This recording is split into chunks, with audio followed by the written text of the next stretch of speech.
να βοηθήσω όσο και εσείς προτείνετε να επικοινωνήσουμε με τις νομικές υπηρεσίες του Δήμου, που ο Δήμος οπωσδήποτε έχει από τον νόμο, όπως έχει ένα τώρα, έχει και αυτή την αρμοδιότητα, να επικοινωνήσουμε από αύριο πρωί, αν όχι σήμερα, πώς μπορούμε να. Καταρχήν η αστυνομία θα βοηθήσει, φαντάζομαι, αν βοηθήσει εδώ, δηλαδή καθημερινά από ό,τι ακούτε παιδιά, αιτίες, λαιλασίες, ρημάζουν σπίτια μέρα μεσημέρι, εξαφανίζουν αδίγητας και αυτοί επικαλούνται δικούς τους λόγους αδυναμίας σε αμάξια, σε οχήματα, σε προσωπικό. Δηλαδή βλέπετε ότι κάθε μέρα χτυπούν σπίτια μεσουρανείς ο ίδιος. Όχι τη νύχτα μόνο. Μην σας πω ότι πριν το είχα αμάξι στο Περσιακό ένα βράδυ και είχα αφήσει την ευκαιρία που είχε βάλει μέσα η μητέρα μου και κάποια πράγματα και μέχρι να πάω μέσα και το αμάξι. Και λέω τρομάρα μου τι έπαθα, χάσω και το αμάξι στο Περσιακό. Και το είχαν αφήσει το είχε κάνει από το τσιγάρο και τα τσιγάρα που είχαν μέσα. Δύο θράσεις, με μία θράση τώρα. Λοιπόν, και από την άλλη έχουμε και το φαινόμενο του ναζισμού των ζώων που είναι ένα θέμα που συγκινεί πολύ κόσμο. Και αυτά ζωές είναι.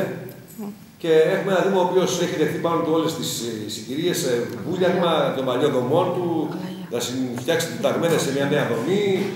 Η μία υπηρεσία ψάχνει να δει την άλλη, που είναι οι κώδικες, οι νόμοι, αδυναμία χρημάτων, γιατί όλα αυτά που χρειάζονται χρήματα, το να έχει στέγαση θέλει στη μια τους, θέλει προγράμματα συγκεκριμένα, μελέτες. Γιατί το Δήμο δεν παίρνει λεφτά να πετάξει λεφτά να χαλάσει έτσι, και ότι χαλάει από κάποια επιτροπή ελέγχου που λέγεται Επίτροπος Ελεκτικού Συνεδρίου. Έτσι. Όλα αυτά έχουν σκληρύνει και ειλικρινά σας λέω ότι τη φάση νιώθω αδύναμος προσωπικά. Εδώ χρειάζεται μια εθελοντική ομάδα πολιτών που θα αφιερώσουν ώρα να βρούμε τις άκρες τις νομικές και με το Δήμο και έχετε από μένα την όποια συμπαράσταση, κατανόηση μπορείτε να έχετε. Ως αντιδήμαρχος του Δήμου, την ώρα αυτή, την εθνική, τη δημοτική, την προσωπική δυσκολία, να βοηθήσουμε όλοι. Στο να βρούμε ποιος είναι αυτός. Ποιοι είναι αυτοί που φτάνουν στην απευθεία αυτή λύση για να δημορφωθούν πραγματικά. Όποιοι και να είναι αυτοί. Η αστυνομία να κάνουμε μία, αλλά τι θα κάνει. Αυτό δίκαιο έγκλημα, αυτοδίκαιο αδίκημα, κακούργημα. Πρέπει η αστυνομία να έχει ήδη από μόνη της πληροφορηθεί ότι σημαίνει και να αντιληφθεί. Δεν είναι δικό μου, δεν της πω εγώ, κάντε κάτι παιδιά. Αλλά εγώ ποντάρω κυρίως στις εργασίες τις δικές σας, να ασχοληθούμε κάποιες ώρες αύριο πρωί. Παρότι έχω και εγώ καθημερινά χιλιάδες μικρά ασήμαντα, αλλά σημαντικά καθένα αιτήματα, αυτό το μεγάλο κοινό έτοιμο. Να μιλήσουμε με τον Πρόεδρο του Δημοτικού Συμβουλίου, που έχει αυτός μια ήδη προσωπική που την γνωρίζω παραπάνω, το οποίο είναι ακόμη ευαισθησία με το θέμα αυτό, με τις υπηρεσίες του Δήμου, με τους συλλόγους, τους υπάρχοντες.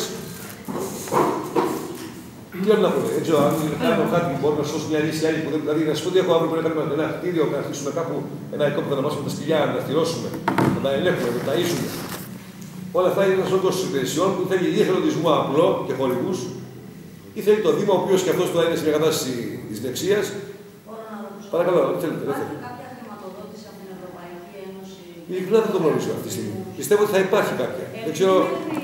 Πριν 2-3 χρόνια Έλα. ξέρω ότι ο Δήμος έχει Πάμε στο Δημαρχείο, άμα θες έλα. και κάνανε πράγματα. Δεν είναι έτοιμος να απαντήσω σε κανένα πιο νομικό. Δεν είμαι ειλικρινά. Δεν είμαι ανέτοιμος.